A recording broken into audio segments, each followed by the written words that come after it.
So I have like a little like adjacent experience to that from the ketamine thing I did. And so Ed, if you don't know, I did this like online therapy thing. I was feeling kind of down, and ketamine is one of the possible solutions to this. It seemed like the ideal route for me.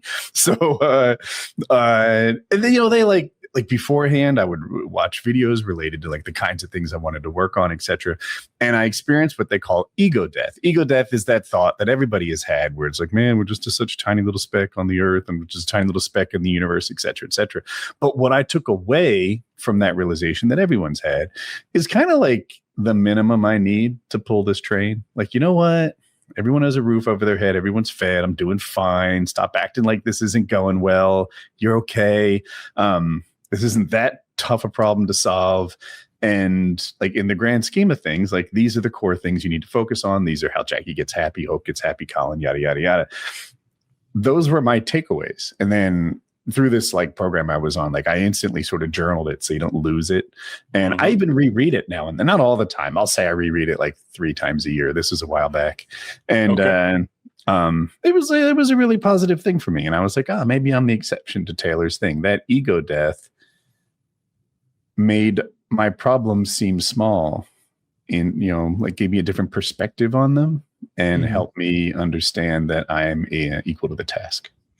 And I think you did it very deliberately, which is something that if you're going to do that shit, you should be deliberate, like have a thought or a goal in mind, I would guess. I've never really fucked around with that shit, but so many of the people who like I've talked to, like friends, acquaintances who talk about how mushrooms or LSD or this or that like changed their life. It's like, but how? Yes, because you work the same job that you did 6 years ago when I talked to you last before this, like, and you seem like a similar guy. Joe Rogan makes DMT seem like a permanent upgrade to us as RPG video game characters. And, but he doesn't really, I guess he said his creativity was unlocked or something. I don't know what it gave for him. Maybe it did give him a little joy or something that made him feel a little able to tackle his life. But again, not well articulated. Yeah. And I'm not like totally against those drugs or anything. Like I think they probably have some use here or there for people. Maybe they probably do help. They also probably turn some people crazy. That probably just trips a wire and it fucks them up. But I just wish there was someone in my life that had done a bunch of those that could articulate like soundly something that was improved, and because especially the DMT people, and I know multiple of them, will talk about it as though it like opened up a world to them, and there's these little aliens and these little critters, and it can't all be made up because we all see the same aliens, bro. And it's like, what did they tell you? It's like, oh, I can't remember. It's like, all right, well, so it seems like you just got fucked up, like, and then had a fun time. I want to meet those machine elves, dude. I say it every time this comes up. I want to meet those machine elves so bad. I want to talk to them. I got to go in with questions. I need to like figure out what I'm going to ask them when I get there. I want to know some stuff. I'm sure you'll be different. You'll be the guy with the answers. I'm sorry. Somebody's got to get to the bottom of this. Can you compare the ketamine treatment with traditional therapy or antidepressants? No. Okay. Do you think that it was an expedited path that would have been similar? Without a baseline to compare it to, I would say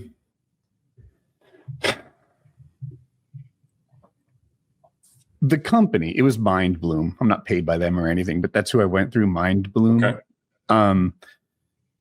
Helped target me towards getting more value out of it than if I had just like bought it on the streets. There were like videos I watched that day and kind of preparation, and then audio I listened to during that, like guided the mechanics of like, it was this oral thing that you like held in your mouth and then spit out 7 minutes later. And the audio was timed. They're like, when you hear the bell, do it.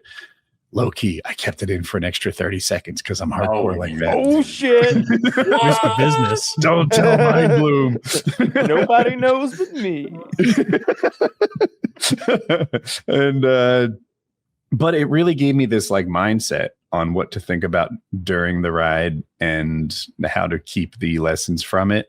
Would therapy have been better?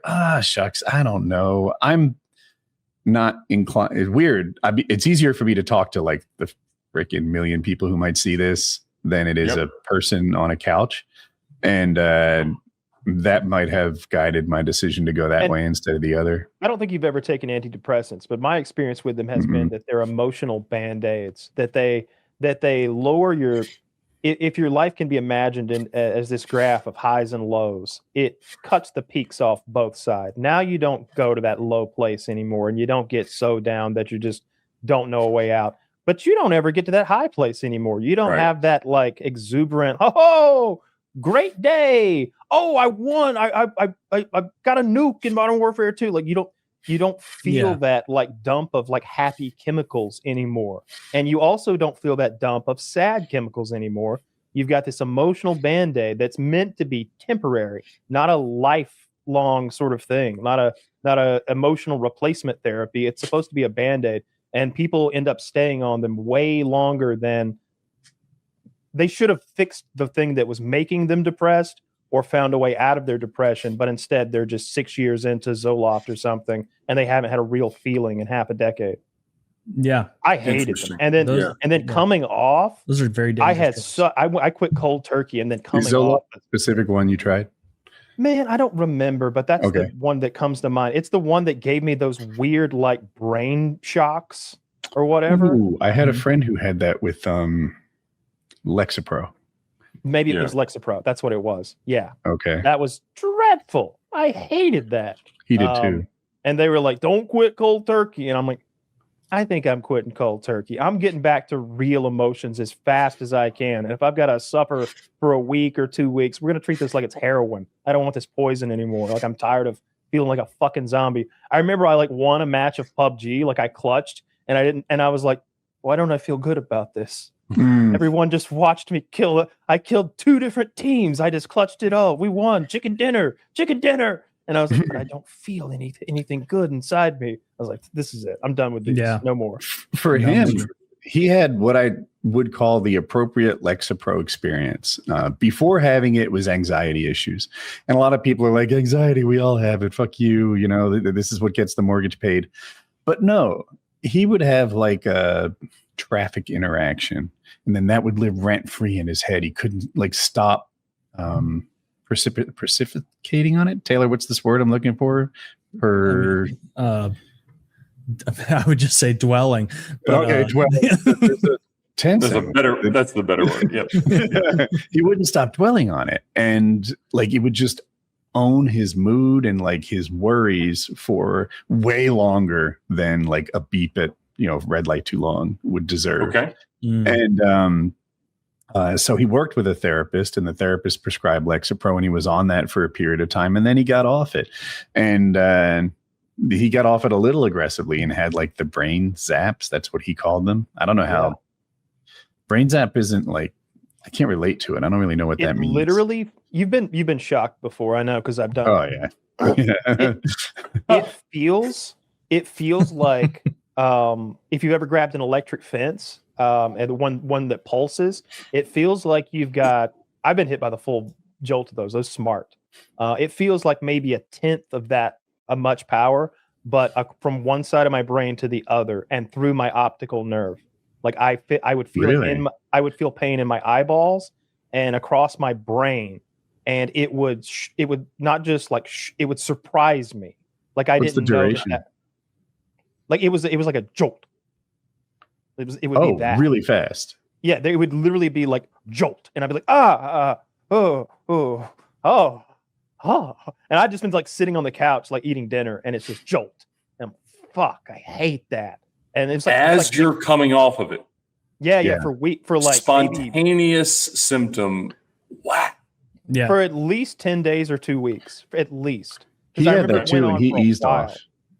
And it would be like hiccups, like when you've got hiccups that are persistent and they're not like over and over and over, but it's like every 45 seconds I'm just getting hit with a surprise. But instead it's a jolt inside my brain. It was really upsetting, and it just made me double down on my hatred for like that thing I had been putting in SSRIs. my body. Yeah, dude. Yeah. SSRIs are a category of drug that like in the future will be looked back on poorly, because I saw a giant meta-analysis from like a year or two ago where because always it's been with SSRIs a baked-in assumption that it's a serotonin issue leading to depression or hyperanxiety and these things. And a giant study of it showed that like, actually, no, the connection between serotonin reuptake and depression or anxiety are not what has been practiced in psychiatry for many years. And also you get stuff like exactly what Kyle said, like it numbs people to the world. Like they're not really living and experiencing. Totally numbed out. The people talk about like mass shooters and shit. One of the most ridiculous things is how many of those people are on SSRIs. Like they've like been drugged into like a weird nihilism seemingly of like nothing matters. Like it's all meaningless. I don't matter. You don't matter. That part of your brain that like tells you that like this is a bad idea doesn't have the same power anymore. Like you ever have like intrusive thoughts when you're at a monument, you could like jump off this cliff and your brain sort of gives you a jolt of, oh, that's crazy though. Don't do that. And it almost like hits you with a little bit of adrenaline to be like, wake up, dummy. We're not, you're thinking crazy. Like you don't get that jolt anymore when you think about an intrusive thought. You really don't. That little bit of adrenaline is tied into the whole like stress, anxiety system that's being like changed by the drug. And people who have obsessive thoughts, and that's why they're put on it, they don't actually seem to stop having obsessive thoughts. Their brain is just no longer identifying those as troublesome and obsessive. It doesn't react to them as troublesome thoughts anymore. And so they'll just dwell and ruminate on these things, Interesting. Constantly. That makes sense. Yeah. I guess my question, Woody, had been more based on the idea of like, was this the express lane to traditional therapy and pharmaceutical treatments that you found through, a less regulated substance that allowed you to have a positive outcome, which is a entirely conceivable, route. Yeah. I don't know if it was the express lane. You'd have to do like A/B testing, right? To know if traditional therapy is better. I have a couple things I need to say. One, perseverating. That's the word that means dwelling. Perseverating. I know Taylor knows this word. He just wouldn't tell me. He wants me to look dumb. Sorry. Yeah, and I also wonder, like, the correlation versus causation on the murderer thing. Like, if you told me that people who were murderers needed SSRIs, I'd be like, well, that makes sense. If you told me that murderers were murderers because they use SSRIs and they didn't have that, like, regulating, like, that makes sense. That thing Kyle said about, like, you're on the edge of the tower and you're like, I should jump. No, don't do that. That was the conversation I had with myself before every single like paramotor aerobatics run. It was like, ooh, let's do some flippity flips, some misty whatevers. And it's like, oh, you don't want to do that. Oh yeah. Do we let fear guide our decisions? Is that what we do? No, we don't, do we? We overcome fear around here, don't we? And then you go. That's you have like a parachute though. I have two parachutes. Yeah. Oh, so brave with your two parachutes. Dude. I have thrown my second parachute and it hit the ground like 11 seconds later. Like I was that close.